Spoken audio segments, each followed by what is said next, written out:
c'est les gars et bienvenue pour cette petite review de l'épisode 98 de Boruto. Alors déjà je vais faire une petite parenthèse, la première étant que du coup ma review de la semaine dernière n'a pas excessivement marché en termes de vues, de toute manière ça marche pas trop en termes de vues, mais surtout en termes de dislikes, j'ai eu 2 dislikes par rapport à d'habitude. Bon, d'habitude j'en ai un, chaque fois que je sors une vidéo de Boruto j'en ai un.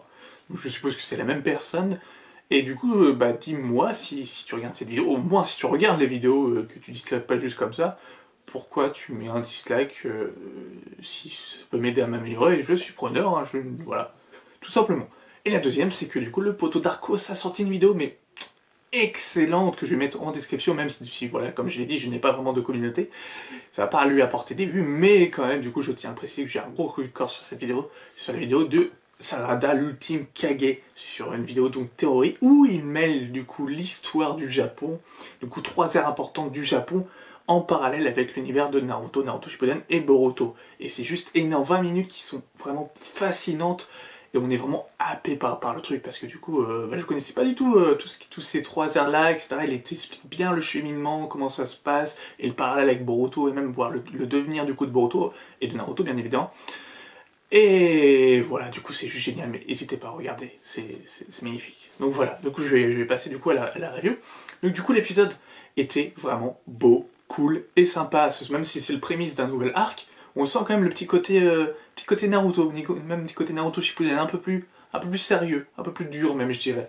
Voilà, donc c'est quelque chose qui manquait un peu à la série ces derniers temps, c'est vraiment peut-être ce côté un peu plus sombre qu'avait un peu la série, parce que des fois la série, il y avait des trucs un peu dégueulasses, on va pas se mentir, quand Orochimaru il est chez les gens, voilà, ça avait un petit côté dégueu. Et bah voilà, en parlant de l'échoui, on va du coup parler de ce qui s'est passé. Alors Boruto et Mitsuki sont en route pour aller voir du coup Sarada et l'équipe 15, parce qu'ils ont une mission commune, et justement en chemin ils vont voir un homme qui a l'air d'observer une fille chez elle avec une paire de jumelles. Du coup, Boruto il dit ah, ça sacré pervers, je vais aller le démonter. S'il aurait vu son père, s'il aurait vu son père Naruto à son âge qui faisait des sexy no jutsu, voilà, je mets ça là, je me demande sa réaction s'il aurait su, je me demande quelle aurait été sa réaction. Donc du coup, il décide finalement de lui faire peur. Il lui fait peur, finalement, si ça s'avère être un spécialiste des oiseaux, quoi, on va dire un ornithologue, il me semble, si je me trompe pas. Parce que j'ai oublié déjà son nom. J'ai oublié son nom. J'ai du mal avec son nom, mais j'ai déjà oublié, donc je suis désolé. Donc bah, on va appeler le spécialiste des oiseaux. Donc le spécialiste des oiseaux, bah du coup, il est comme content, parce qu'il était là pour protéger un nid, donc tant que le nid va bien, et lui il est content. Et du coup, il se met à lécher les œufs. Boruto est un peu choqué, et Mitsuki, ouais bah lui, il aime bien apprendre, il aime bien comprendre les choses, etc. Donc lui, bah c'est le brouhaha, ça gêne pas trop, tu vois. Boruto, il est en mode, ah d'accord, ok, bon bah il est léché. Et apparemment, lécher quelque chose, ça reflète du coup l'âme de la personne. Boruto dit c'est n'importe quoi, et ils vont du coup aller à leur fameuse mission, du coup, qui est en rapport forcément avec les oiseaux. Ils vont parce qu'il y a un village qui sont attaqués par des oiseaux, et il faut qu'ils surveillent les nids, etc. Ils iront avec l'équipe 15, d'ailleurs je pense que l'équipe 15, ça sera peut-être leur dernière arc, peut-être, où on va savoir pourquoi Sumire décide de quitter du coup l'équipe, enfin son équipe, donc Nabida et Wasabi.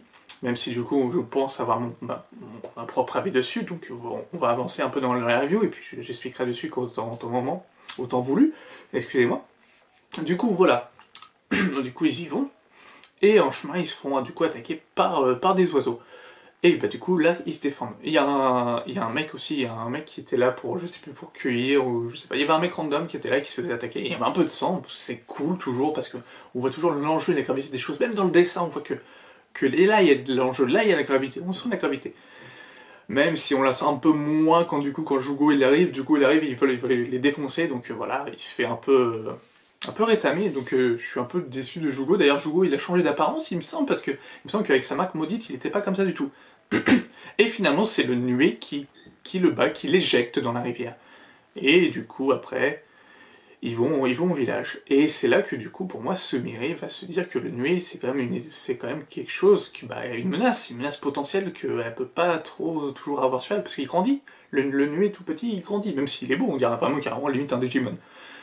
Mais il grandit, il devient quand même, puis pourrait devenir une menace potentielle, donc je pense qu'il peut quitter, et même on voit à un moment qu'il y a doute, un peu un truc, doute avec ses camarades, quand elle marche avec ses camarades, on voit qu'il y a doute un tout petit peu. Et je pense que c'est justement ça, l'événement déclencheur qui fera que du coup, elle se dira, bon bah je vais quitter le monde Shinobi pour devenir, je crois que c'était un médecin, enfin travailler dans la médecine, elle finit de travailler dans la médecine, il me semble, dans les scans. Donc désolé pour les spoils pour ceux qui lisent pas les scans de Boruto. Donc voilà. Donc ensuite ils vont dans le village, ils se rendent compte qu'il y a plein de gens ont la marque maudite. On va peut-être en savoir plus du coup sur la marque maudite, on va peut-être en savoir plus sur Jugo, mais il me semble pas que du coup la marque maudite se transmette comme ça, il me semble, je veux dire, Orochimaru a croqué Sasuke, voilà. Et puis voilà, je me demande aussi qu'est-ce que penserait Sarada si elle savait que Sasuke avait aussi une marque maudite, mais peut-être qu'elle le sera dans les prochains épisodes et ça pourrait être très intéressant. Et du coup, Jugo a l'air totalement incontrôlable, il le repêche de la rivière, et Sarada le reconnaît, Mitsuki aussi forcément, puisque voilà, c'est un ancien compagnon de Sasuke, et il était au repère d'Orochimaru, il me semble, quand Sarada cherchait du coup la vérité sur sa vraie mère, qui est autre que Juro Sakura, il n'y a pas de souci dessus. Du coup, finalement, Jugo, il reprend ses esprits, il arrive à absorber la marque maudite d'une des personnes, et s'en va. Et Boruto fait vite le lien avec Sarada, il décide finalement de faire une équipe, de se diviser, etc. avec Konamaru, pour pouvoir du coup chercher Jugo et le retrouver. Ce que font Boruto et Sarada, et ils arrivent dans un repère qui ressemble un peu à un repère d'Orochimaru, un peu, vraiment. Ils y vont. Et c'est là que du coup se termine plus ou moins l'épisode avec un Jugo qui veut les dégommer, qui veut les tuer. Donc oui, alors, Jugo a totalement changé quand même, on va pas dire ça. Jugo, elle a quand même moins méchant, un peu moins, légèrement moins. Mais l'effet dramatique est là, l'effet du dessin et tout, c'est là que je dis, là il y a des enjeux. Là on ressent l'enjeu, là on peut avoir quelque chose de sympa. Pour rappel, Jugo, le seul truc qui pouvait... Non, il me semble que du coup de Jugo de base, c'était le porteur original de la marque maudite. Orochimaru s'est inspiré de lui, il me semble, parce que je dis pas de conneries, pour pouvoir du coup apposer les marques maudites, etc. Du coup c'est le porteur originel de la marque maudite. Et donc du coup, pourquoi sa phase 2 a changé, je sais pas, peut-être niveau design ou... Et du coup, oui, je sais pas du coup comment cette marque maudite du coup fonctionne vraiment. Du coup, on aura peut-être une réponse à ça. Ça peut être très très sympa et ça peut toujours apporter un plus au lore de l'univers de Naruto. Mais voilà, mais moi ce qui m'a peut-être choqué le plus dans l'épisode, c'est quand même il faut oser mettre un mec qui lèche tout, il lèche même de la merde pour être sûr. Ce qui choque Sarada, qui fait oh putain, il mange de la merde, enfin, il a léché la merde, oui, totalement.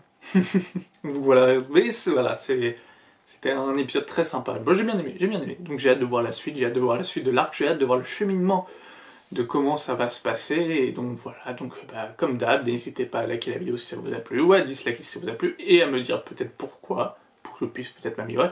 Je sais qu'il y en a certains qui me disent qu'il faut que j'illustre plus mes reviews Boruto, mais pour moi ce sont juste des reviews, un peu comme à la chef otaku, donc c'est posé, je donne juste mon avis comme ça, vous n'êtes pas obligé de regarder l'écran, vous pouvez même poser votre téléphone sur un coin, quelque part, etc., et juste écouter. Écoutez ce que j'ai à dire, c'est tout. Voilà, c'est pour ça, pour l'instant je ne mets pas d'illustration. Et puis avec les Red Blue que je fais, donc pour ceux qui ne connaissent pas, c'est mes chroniques termes de jeux vidéo, ça prend beaucoup de temps, etc. Et j'ai aussi d'autres projets, j'ai aussi une vie active, etc. Donc voilà, j'ai pas forcément non plus le temps. Après ça, je suis désolé, mais peut-être que si j'arrive à me libérer un peu plus de temps, peut-être que du coup plus tard je mettrai des images d'illustration, etc. À voir dans l'avenir. Sur ce, portez-vous bien, je vous dis à une prochaine. Ciao.